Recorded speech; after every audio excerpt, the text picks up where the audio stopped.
and all the suffering indigenous populations in the damnable zoological republic are set free. Chineke nna nke pụrụ m ihe niile Chukwu okike abịa onye na-efe na aja aha nsọ ya mma mgbe niile. Onye ọbụla na ya na-achị eluigwe n'ụwa na-agba akaebe ịhụnanya gị na ebere gị amara gị n'ọmịiko gị ebe ndị gị na-eze ebede ngọzi. Anyị wee na-etoghị agbanyeghị atụmatụ ọjọọ niile nke ndị iro. Iwe nye anyị ndụ ala nke dị n'uwere n'ụbọchị nke taa. Anyị wee na-asị na ịja mma niile otu niile dịrị aha nsọ gị. Onye ọbụla anyị aka ike niile na ọ gbadara aka ya. Anyị wee na-akpọku gị na-asị gị na nke ọma anyị ga-ekele gị nke ọjọọ ma anyị kelee gị. Anyị wee na-aja gị mma wee na-eto gị wee na-asọpụrụ gị n'isi ụmụ gị niile bụ ndị ikwu ndị wee ezi oku mgbe a kpọrọ ha ka ha wee chekwaa ala nsọ gị bụ Biafra onye nwe m na Chineke na ihe n'ikpere anyị nkwa na o mekataghị ka ndị iro wee were ala nsọ Biafra onye nwe m na Chineke na nke bi n'igwe agbanyeghị atụmatụ ọjọọ niile nke ndị iro ma ndị na-agba mgbọgba ebe niile dị iche iche onye m na Chineke nna n'ihere bụ nke ndị dị etu a n'ụbọchị nke taa. Anyị wee na-eto gị wee na-asị onye nwe anyị na Chineke nna nke pụrụ m ihe niile onye ọbụla anyị a na-azọpụta onye ọ bụ naanị ya bụ okwu ya niile bụ ihe na amen. Anyị wee na-asị ezi ebube dị ngọzi na ọtụtụ na-eja mma na nsọpụrụ site n'ebighị ebi ma ruo n'ebighị ebi. Ise ise ise. Welcome, my amazing viewers. Thank you so much for joining me on my program once again. I appreciate you wherever you are joining from. If you have not subscribed to my channel, please kindly subscribe to my channel. Click the notification bell so that you'll be notified each time I upload a video. You will be among the first to receive it. Thank you so much and remain blessed. If you are joining me from Africa, Asia, Europe, America, Australia, or any part of the world, I thank you very much for your contribution. Please, each time you watch my video, go to the comment section and put down your comments. That is where we learn from each other. We learn a lot from the comment section. I don't speak alone. I am speaking with you. You can equally contribute. You can criticize if you so desire, but do it constructively so that we can learn from one another. That is why we are here. Thank you so much for joining. Remember, you have to say what is happening in your own area. Whatever happens, if you see something, say something. Don't be silent. We cannot allow the conventional media to continue to change the narrative. We cannot allow the conventional media to continue to play down the situation. We will continue to bring the situation the way it is and say it straight the way it is without hating anybody. We are not preaching hate speech. We are not talking down anybody. We say leave and let's leave. And for those who say we will not leave, just like the Fulani janjaweed have said, they will not leave either. And tonight, we shall be speaking with the Attorney General of the Federation and the Minister of Justice, Mr. Abubakar Malami, Senior Advocate of Nigeria. Thank you so much for coming on tonight. Thank you, Shehu. I guess it's a good place for us to begin tonight on the issue of the EndSARS report. First and foremost, let me get clarification because there's been debate between senior lawyers in the land when Mr. Keyamo said that Lagos, the panel in Lagos does not have powers to investigate or make inquiries on the police and the army. What's your position in that regard? Well, it all depends on the perspectives from which you look at it with particular regard to the prevailing laws that are in context. When you talk of laws that are exclusively applicable to the Federation, and indeed the context from which they are viewed in terms of the factual situation, it is not out of place to arrive at a conclusion. So what conclusion you make out of it is a function of the factual situation and the applicable law. So what I'm saying in essence is not about a general statement, but it is about the factual situation, factual circumstances, and the applicable laws that are being viewed in context of applicability and enforceability. From your own point of view, you think the panel in Lagos or in any other part of the country as it is or as it were, they have the right to be able to investigate the police and the army? Investigation in its own right is all inclusive, and you can, your limits are only perhaps the context of the applicable law and the facts. That is what I am trying to say in essence. So you cannot, for example, outrule the possibility of an investigation with particular regard to the personalities or institution involved. For example, if the allegation is an allegation about the breach or infraction of a state law by a police officer or indeed by a military, it goes to reason that you cannot rule the possibility of investigation, taking into consideration the fundamental undertone is the fact that the applicable and operational law in context is the law applicable in the state.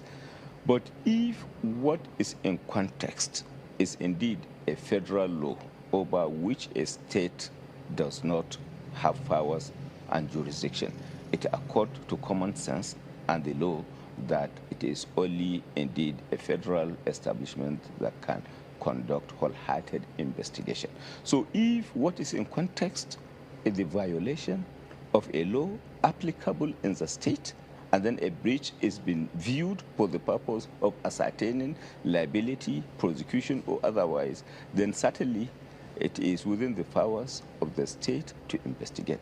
But where indeed what matters is not a state law, but a federal law, and in respect of which the state has no powers or jurisdiction to kind of exercise discretion one way or the other, then it calls to reason that the state cannot look into it. So let's look at a white paper.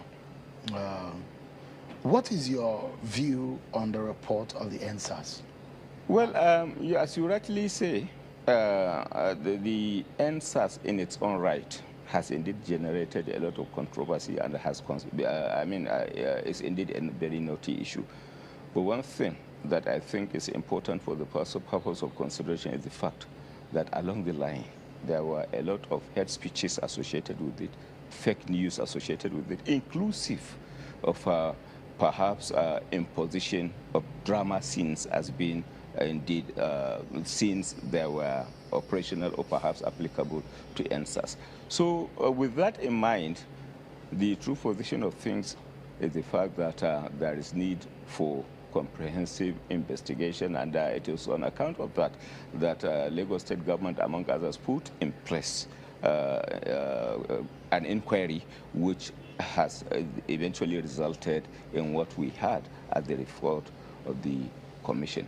But arising from that, I think one key important thing for consideration is it constitutes indeed a controversial issue. It has generated a lot of controversies, a lot of disputes, and you cannot outrule whatever possibilities, inclusive of the possibilities of fake news associated with it, possibilities of hate speeches associated with it, possibilities of imposition of, in fact, even drama scenes for the purpose of establishing a point. It all depends on the perspectives from which you look at it. But then the fact remains that within the context of the inquiry that has been put in place, you may as well be able to make some conclusions as to the authenticity or otherwise of certain allegations, of certain facts that were put across for the purpose of convincing the general public. But the fact remains that it had happened in the circumstances where fake news, hate speeches, and associated, perhaps dramatic kind of impositions were factored and colored into the whole EndSARS arrangement. So you don't think that most of the things that happened were real? Well, it has been established beyond doubt, for example, inclusive of the other international international committees and associated outlets, that some of the issues that were indeed alleged to have happened had indeed not happened. You can remember very well, perhaps maybe on October 21st, 2020, a BBC documentary was, in fact, has insinuated those possibilities with particular reference to the issues associated with the killings that were said to have taken place in the Lekki tollgate. So no possibility can, in all sincerity... You don't think anybody was killed? Well, not that I do not think, but then I can't be preemptive when indeed you have commission of inquiry taking place, put in place, when indeed you have the possibility of criminal investigations taking place. So it is too early in the day, arising from the fact that even after the inquiry that has been taking place, the possibility of criminal investigation cannot be outruled. So I wouldn't like to be preemptive, but one thing that I can say with precision is the fact that it is an issue that has generated a lot of controversies. It is an issue in respect of which you cannot rule out all possibilities, inclusive of the negative and positive possibilities, inclusive of dramatic impositions out of desire to achieve certain things. So I wouldn't like to arrive at any conclusion, taking into consideration the possibility of criminal investigation in the matter, but certainly it is a very naughty issue, as you rightly stated.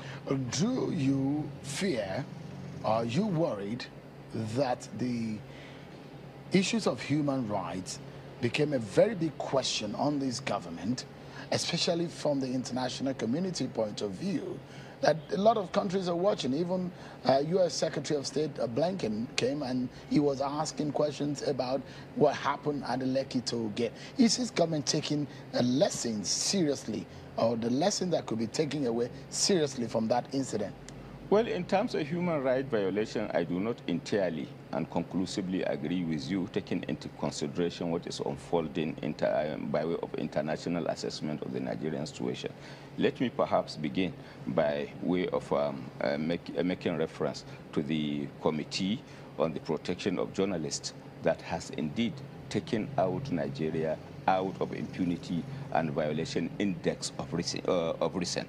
Through all, as far as the African countries are concerned, it is only Nigeria that has been taken off the impunity index rising from the Committee on Protection of Journalists. So if indeed the journalists, you understand the perspectives of assessment as it relates to violations relating to journalists, Nigeria can be adjudged to be in fact and indeed as established to be off the index in terms of impunity. I think it is out of place to conclude that Nigeria is indeed prone to much human rights violations. The data out there, empirical evidence out there, is not in support of your conclusion, Shehu. No, I'm asking the question actually because people have asked questions. International bodies, Amnesty International, even the U.S. Secretary of State have asked questions. But the question I'm asking is the lesson that have been taken away from the Lekki toll gate incident and the EndSARS report. For example, should the federal government have sent military to that scene?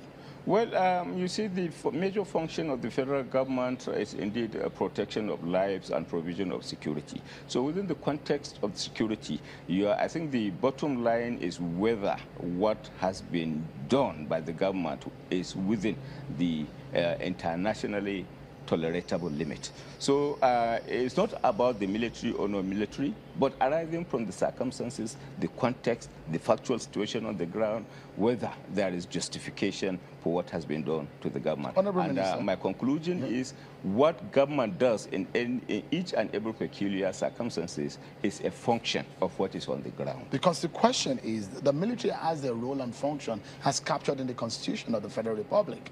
And such function includes to protect the integrity of the perimeter and when the nation is under emergency rule or when there is need for the military intervention. But such an engagement, such as a civil engagement between the people and the government, one would think that the police has the prerogative to intervene or to take charge of that kind of situation. So a lot of us are learning lessons. The Lagos State government said it wants closure. But the question is whether or not the federal government as an entity has learned anything from that incident. Well, how to handle its citizen in terms of protest. Well, it is all about constitutionality, and I think what determines the constitutionality of what has been done as a factual situation on the ground, that is my response, Shewun. So you cannot rule out any possibility inclusive of bringing any security apparatus once there exists a threat to national integrity, to territorial integrity of the nation, or perhaps once there are certain security challenges on the ground. I am not a security personnel, but one thing I can tell you constitutionally, it is a function of what obtains on the ground and the discretion of the security apparatus of the government to ensure at the end of the day that you have protection, you have provided adequate protection within the limit of the Constitution. So the issue is, what are the threats on the ground, and then what is it? What measures are necessary for the purpose of ensuring that peace and security challenges that are being posed are indeed checkmated accordingly? Honorable Minister, you are the chief law officer of the land. You advise President Buhari. You are his major legal advisor. Would you advise the president next time to send military to a protest where unarmed citizens are protesting on their rights in an open field? Whether citizens are armed or unarmed, I am not in a position to conclude. But one thing I can tell you clearly is the responsibility of the government is to accord protection to lives and provide necessary security as far as the territorial integrity of a nation is concerned. My decision, in all respect, at any time and at any, on demand, generally speaking, will be a decision that will be based on the facts on the ground. It is the facts. It's the facts on the ground that determine my line of decision to the government, with particular regard to the public interest, the interest of justice, and indeed the provision of security as far as the situation is concerned. So it is not about who is involved, but it is about what are the facts and the factual situation on the ground. My opinion as the chief law officer is to prefer a solution on the basis of the facts and circumstances on the ground, and not on the basis of perhaps individual consideration. It is about the facts that are on the ground. In the relationship between the citizen and the government, the contract that the government signed with the Nigerian people, it does look like there was a disconnect. There were live ammunition, live rounds that were taken to that ground, which some of the reports had clearly shown. The question is that should that kind of situation, and we're looking for how to better our society, if there is any opportunities you have, Honorable Attorney General of the Federation, to change anything, would you advise the president to change any possibility of armed police officers, armed military men going into a civil situation such as a protest with ammunition or live rounds? When you are jumping to a conclusion that live ammunition were indeed used during the EndSARS protest. The report said so. The report said so. Well, whether the report said so or it doesn't say so, as far as I'm concerned, I'm not in a position to ascertain. Because for whatever it is, one, you said there was a report, and arising from your submission that there was a white paper. Arising from the white paper, part of the report was rejected, part of it was admitted. Within the context of the white paper too, you have criminal investigation that must naturally follow for the purpose of criminal prosecution where the need arises. So with or without the report, what I'm trying to say in essence, the report in its own right cannot be conclusive in establishing a position. There are still additional layers of administrative processes and investigative process that may follow before, administrative and judicial processes that will follow before you can jump to a particular conclusion establishing a point, criminal or otherwise. So I think as far as the report stands in its own right, it's not conclusive of a position of what truly transpired against the background of your submission, showing that part of the report was indeed rejected by Lagos State government, and certainly there are other criminal investigative components that may, at the end of the day, translate to criminal prosecution, and as such, it is indeed premature.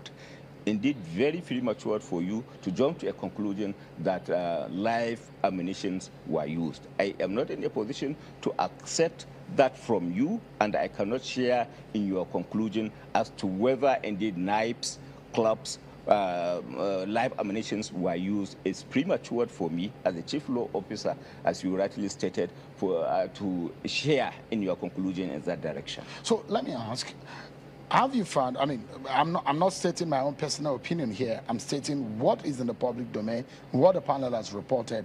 And so I'm just casting that as a question to you. Do you see any hole and opportunity for reforms in our policing or security system? You see, change and perhaps reforms are dynamics.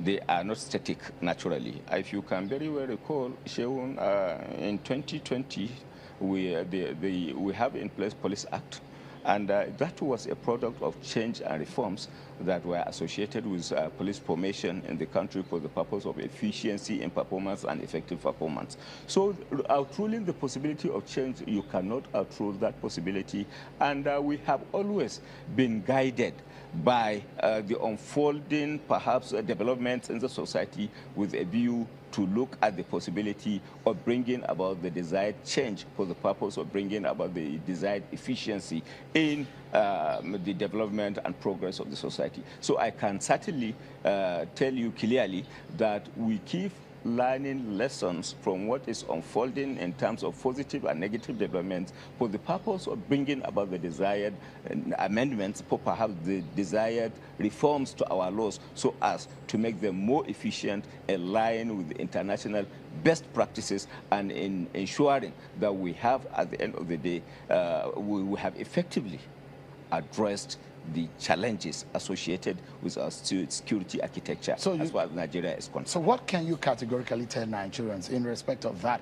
Are we supposed to, should we be expecting a dramatic reforms in the Nigerian policing system? Well, as far as reforms in not only in the Nigerian police system is concerned, we have been making reforms by way of initiating both legislative and associated legal framework to ensure at the end of the day that we have a better society. And we can certainly not be provoked by the EndSARS report exclusively, but the general issues that are unfolding in the society. Our policy as a government is to ensure at the end of the day we have achieved some level of efficiency in general governance and administrative structure. And our resolve in that direction will not be exclusive to EndSARS agitation, but will be all-encompassing, taking into consideration all variables, inclusive of economic, security, and associated things. What drive our reform agenda is the need for efficiency of the system, and not EndSARS in exclusivity. Okay, we'll be hoping that when the federal government gets the EndSARS report, because 14 out of those reports says that they are in the exclusive preserve of the federal government to act upon, that the Lagos State government is going to pass it on the federal government. We'll wait and we'll see what the federal government makes out of it. But let me quickly get an update from you. What is happening to the Electoral Act amendment? Have you spoken to the president? When is he assenting to it? Well, you see, it is equally too early in the day and premature for me to arrive at any conclusion as far as the assent or no assent to electoral bill is concerned. But one thing you should know, Sheun, Mr. President has 30 days within which to take a decision on receipt of the any bill that is transmitted by the National Assembly to the presidency. But one thing I can assure you is Mr. President is desirous ever since, in respect of all policy decisions he has been making, of leaving behind a lasting legacy that will now see to the improvement and efficiency of the polity. And the electoral bill will certainly not be an exception. But one thing that you need to consider is the decision of the president is naturally a product of multi-agency, entire ministerial, multi-agencies, and multi-departments consideration of submission with particular regard to the development of the nation.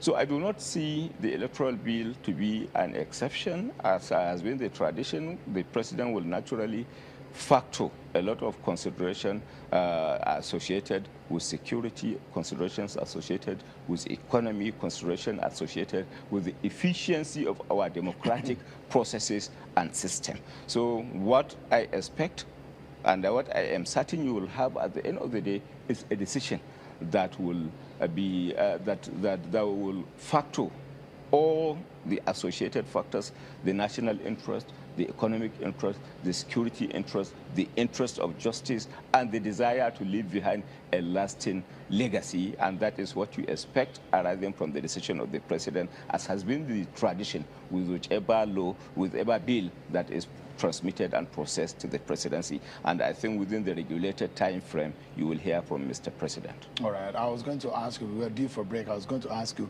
what you have advised the president to do, either to sign or not to.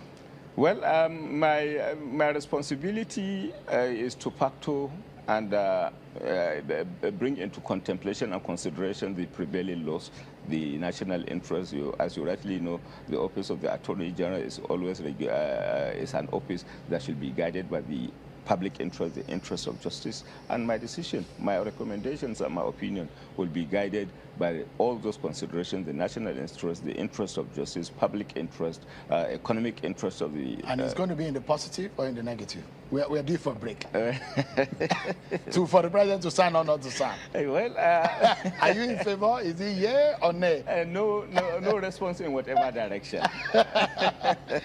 All right, we'll take a break. Thank you so much, everyone. We've been speaking with the Honorable Attorney General of the Federation and the Minister of Justice, Mr. Abubakar Malami, SCN. Thank you so much, AJ, for joining us tonight.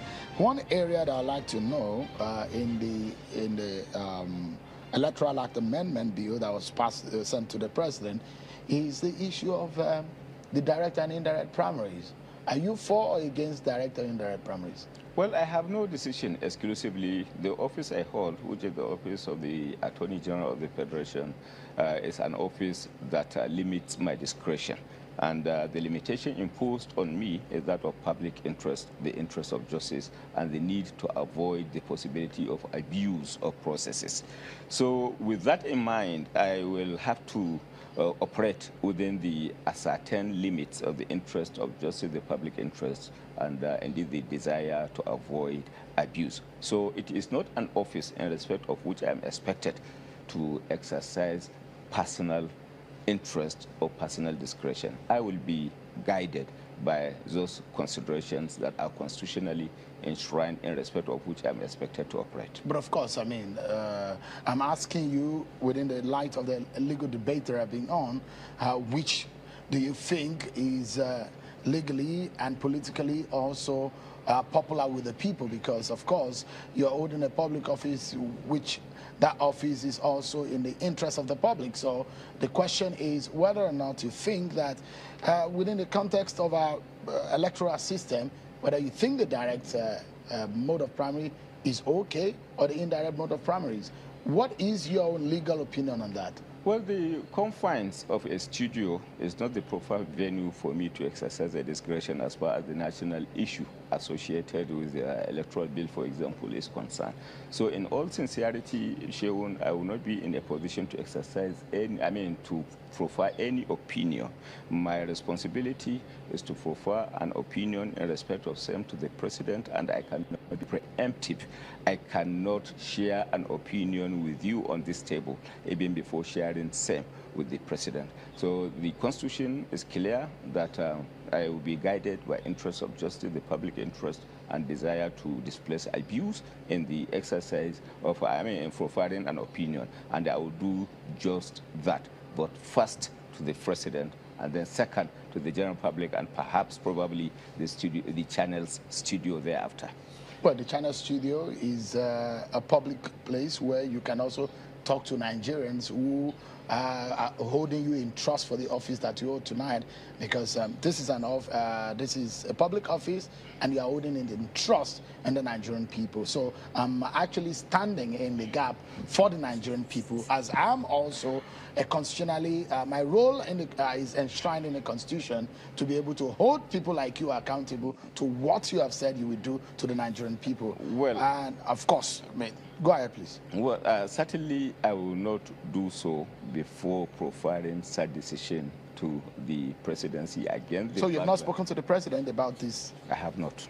But then I am profiling an opinion in line with the dictates of the office, which opinion I am mindful of the time frame within which it is expected to get to the president in view of the constitutional limitations of 30 days. Okay, so let me take you up on, I'll probably allow you an opportunity of reply.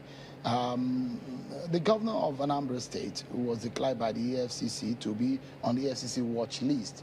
And when we spoke with the government of Anambra State, they said, look, that you are obviously biased in the matter because you are on the Anambra governorship campaign organization, and that they feel that that is awkward. How do you react to that? Well, my reaction to that, I'm not aware of such an appointment. It has not been communicated to me officially or unofficially. And with that in mind, I would conclude that I am not a member of any campaign council. My constitutional responsibility is established and enshrined in the Constitution, and it does not include participation in political engagement of a political party, and that I will certainly not do. But as far as the Nigerian situation is concerned, I think it's common knowledge here when there are those that believe even if they wake up in the morning, the sun is not there, that Attorney General is responsible. And I think that is one of those kind of issues that you must have to live with as a public officer. But one thing I can tell you clearly, as far as the functions of institutions of government, inclusive of the security services, the law enforcement agencies, and indeed anti-corruption agencies of government are concerned, their respective responsibilities are established by the enabling laws, by the laws establishing them. So if perhaps anybody is looking at the limits of the functions, duties, and responsibilities of institutions of government, I think he should be guided by the laws governing them. So the office of the Attorney General, Abubakar Malami, honestly operates within bounds of the law, and it does not include his responsibility to remote control one agency of government or the other in the discharge of their responsibilities. If the EFCC had indeed, as claimed, I'm not in a position to confirm that or ascertain then, had indeed placed him on a watch list, certainly they must have reasons for so doing within the context of the law established. So you're not aware that the governor of Anambra State is on the watch list? I am in all sincerity not aware, and I don't have to be aware because the EFCC is established by law. Their responsibilities are demarcated by law, and what they do and at what point they do it are demarcated by law, and not the Attorney General or the Office of the Attorney General. No, you are the supervisory minister. In which respect, and not in the respect of their general day-to-day anti-corruption posture and administration. So you think that some people don't just like your face, right? Well, the same way they don't like your face, some of them do not like your face. There could be some that may not necessarily like my face. But if there's some people blame you for the sun not rising in the morning, it does look like some people don't like your face. The same thing with you. Nobody has, exclusivity in terms of likeness. There are some that are out there that believe you should not be in existence as a personality, as Sheun, because perhaps maybe you engage the Attorney General this evening and, in an interview and ask him a question that they feel they do, you should not ask. And the same thing with the Office of the Attorney General. There are those people out there that believe the Attorney General is not playing or perhaps maybe doing their bid, and it is only natural. But Attorney General, you think you are discharging your responsibility in the right way? Well, I think I leave it to the public to assess. But one thing, I think the major basis for assessment of whether I'm doing the right thing or not is looking into the functions of the Office of the Attorney General, taking into consideration the factual situation that is on the ground to determine whether indeed there are infractions or not. The reason why I'm asking this is Attorney Generals in this country, there's been history. That office has always been controversial. What legacy would you say you want to leave behind? Well, the legacy I want to leave behind is the legacy of public interest as against individual interest. I don't dance to the tune of individuals, but I dance to the tune of the interest of the public. And whether I have succeeded in so doing is the only legacy I am interested in doing. Have I succeeded in establishing public interest as against individual interest? If the answer is yes, I'm satisfied, and I will be happy with that legacy. Let me touch on that. I'd like you to quickly respond to it because I have some other issues. But a lot of lawyers who want to know what is happening to the rule of professional conduct, RPC, was amended, but it wasn't accepted. We still have the 2007 from the office of Biojo, the former Attorney General, that is still in use right now. There are disagreements in the manner in which you went about the amendment. Are you trying to fix that? Well, in all sincerity, you see, in art of governance and administration, a lot of issues perhaps unfold, and not necessarily perhaps because they were done in the right way and manner.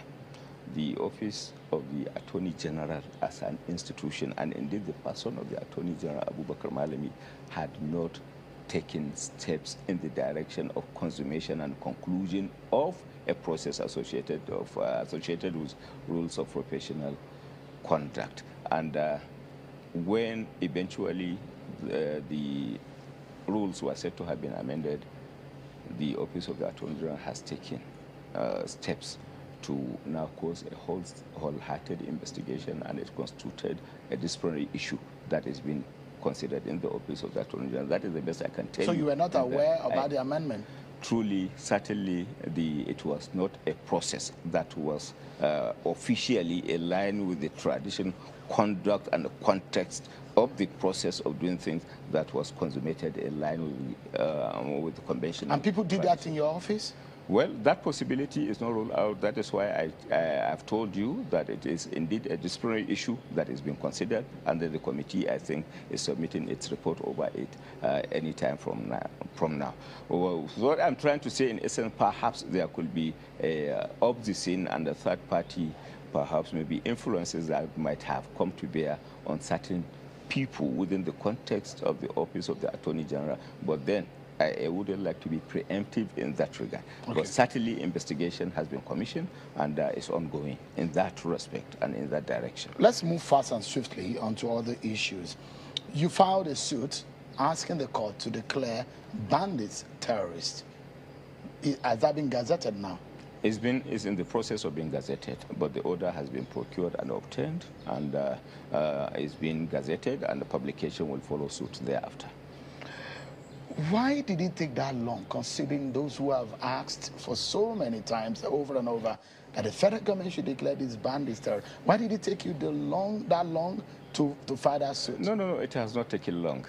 You see, as far as insecurity is concerned, and the Nigerian context is concerned, it was a challenge that kept evolving. When it started with Boko Haram, I believe you know very well that we took immediate steps and decision to proscribe them and declare them terrorists, and that order was obtained. And then what followed thereafter in terms of Northwest challenges associated with banditry, kidnapping, and cattle rustling were all the byproduct of the Boko Haram, and they were in one way or the other interconnected. So as you are perhaps taking steps to proscribe an existing security challenge, new security challenges are evolving. And again, when eventually we equally had issues associated with IPOP, we equally took decision to have them proscribed. So these are evolving challenges, and as they evolve in line and in tune with our tradition of facing the challenges and taking actions over them, we have taken steps. So it's not that it has taken so long, but then we kept working and we kept addressing the challenges as they arise, as they manifest, and as they unfold. So how do we then qualify the bandits now? Terrorists, within the context of the order granted by the court. Officially, even without a gazette? With or without the gazette is a process. I mean, it's a formal process, and it doesn't take away the legality and the effectiveness of an order or perhaps a decision of the court. The decision of the court is effective, simpliciter, and inherently in its own right, without necessarily awaiting the gazetting process, but the gazetting process is part of the process associated with formality of it. So in effect, with the pronouncement of the court, the incidence of effect associated with the judgment had taken automatic effect. So they are to be treated like terrorists now? No doubt about that. And the military have that information, the police have the information? Everybody has the information, and then the necessary publication of the Gazette will follow, will come up very soon. So everybody is on notice, and the formations are accordingly notified. So which group falls under that category of bandits? How do you identify them? Well, identification of bandits first and foremost is the fact that they bear arms, and bearing arms, they constitute and force challenges to the national security, inclusive of the security of the Nigerian citizens. So bearing arms is a component of it, and then perhaps using the arms to now cause havoc, to now a kind of force security challenge to the national territorial integrity of the nation, among others. Because you see the bandits involving in kidnapping, involving in cattle rustling, involving in invasion, involving in so many nefarious activities. So there are segments of them who do not kidnap. There are segments of them who do not do cattle rustling. But the fundamental... So the question is that, how do you, for the security operatives, are there guidelines on how to identify them, or anybody that is seen as bandits is prosecuted or is being treated in the arms way? Well, engagement in the use of arms and force, and perhaps forcing a security challenge, you understand, with a view to perpetrate kidnapping, insurgency, and associated things are the major components of it. So bearing arms, making life miserable for the Nigerian citizen in a circumstances whereby you are posing a challenge to the national security of the nation constitute a serious threat to the well-being of the nation, to the territory of the nation, and it has to be checked. And it is in line with that the court had made pronouncement, and then will be guided by the pronouncement of the court accordingly. There are always kidnapping here and there. If they kidnap, what is the policy of the federal government on issues of negotiation for ransom or to release Nigerians? If you kidnap using force, using arms, you have qualified as a terrorist within the dictates and determination of the judicial decision handed down by the court, and then you are indeed, accordingly, you have come within the purview and ambit of the Terrorism Act, and then you will be accordingly and decisively dealt with accordingly. How do you place Boko Haram? Boko Haram has been proscribed long before now, and they have been declared terrorists, and that is the more reason why they are promptly being engaged by the military in terms of ensuring their elimination, in line and in tune with the international best practices. And what the bandits have succeeded in doing now is to have themselves accommodated within that context of what has been prevailing in the way and manner the Boko Haram were being dealt with. But you wonder that the federal government is giving amnesty to some repentant Boko Haram. So tomorrow, if the bandits who have been declared terrorists to decide to say they are repentant, will the federal government also give them amnesty? Amnesty is a different thing altogether, and it's not inherent, you understand, in the declaration, in the terrorism kind of a thing. So amnesty is indeed, it stands on its own. It is in no way automatically built into the banditry and associated terrorism declaration process. So the question is that anyone who is a bandit, is that window of being repentant open? Is the federal government looking in that respect? Well, no decision has been taken in that direction, but one decision that has been taken is the declaration of bandits, declaration of bandits as terrorists, and they will be accordingly dealt with for now.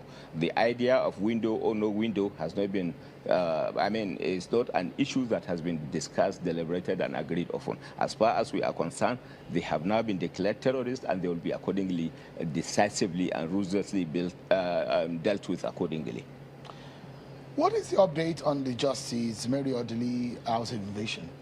Well, it was indeed an unfortunate incident, and arising from the fact that the federal government or any of its institutions is not in any way involved. We have commissioned investigation by the police, and the police have done investigation arising therefrom, and prosecution is being considered accordingly.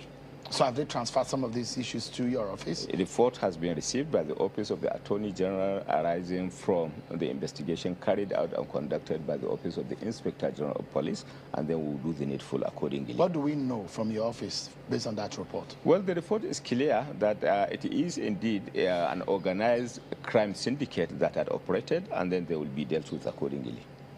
So what more do we know on that report? What more can you tell Nigerians? Well, fundamentally, just like any other organized crime that has been existing in the system, one thing that the public needs to know is there are indeed in place a syndicate that are engaged, that have engaged themselves in an organized crime, and they have been identified, investigation has been concluded, and they will be accordingly prosecuted.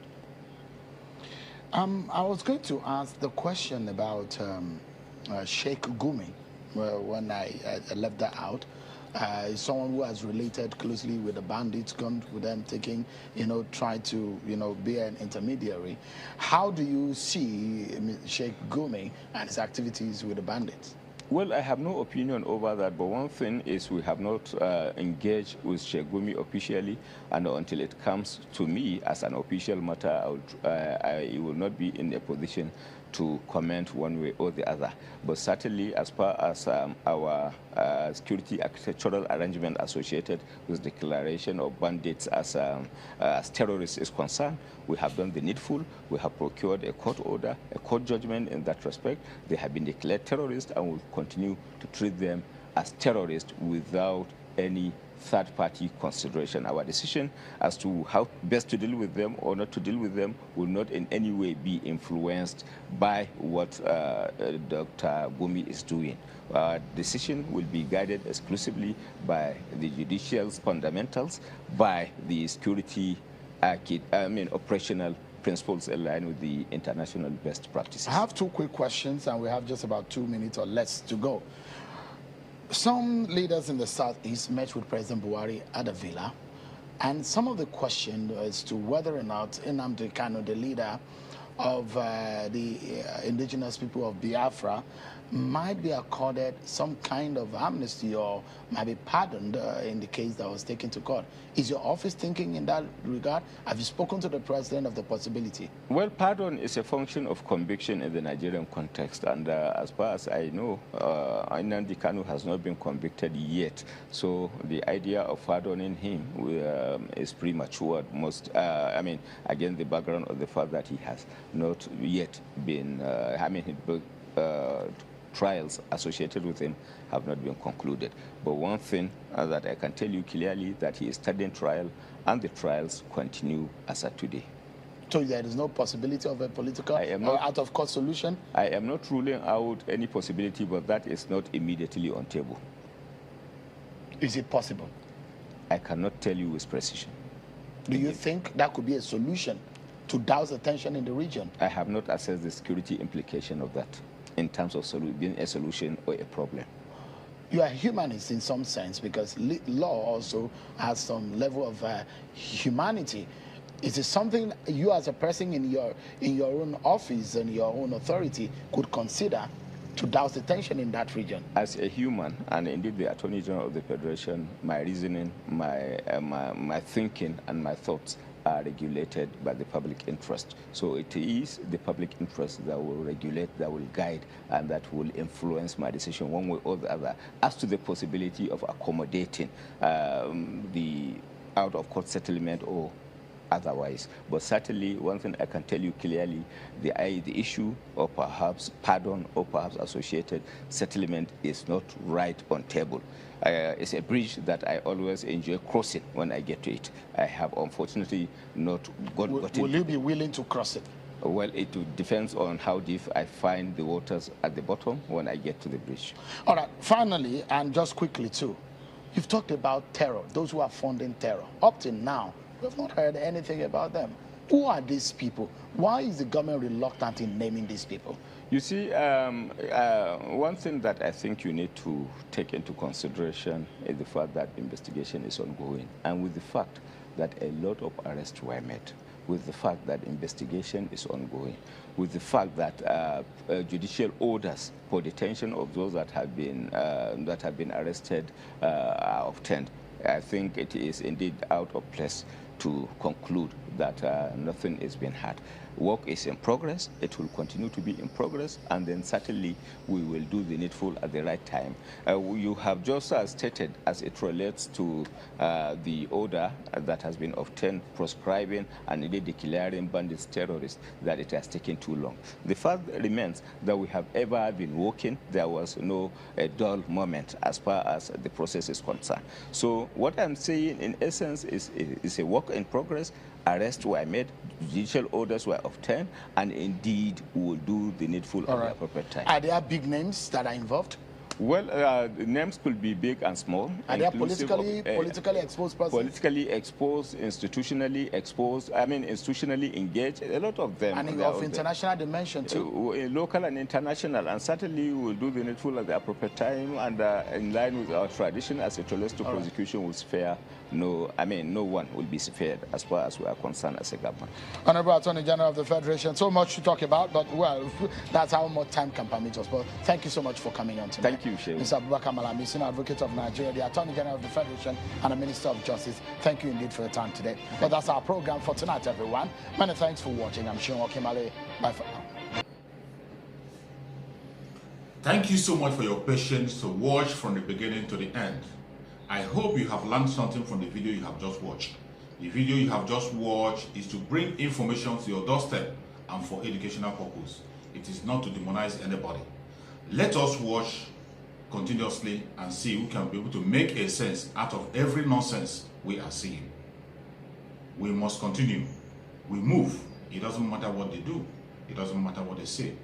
They will kill us. We will kill them. At the end of the day, Biafra is here. Thank you for watching. If you have not subscribed to the channel, please kindly subscribe to the channel. Click the notification bell so that you're notified each time I upload a video. You will be among the first to receive it. Thank you, and remain blessed. Bye-bye. See you again.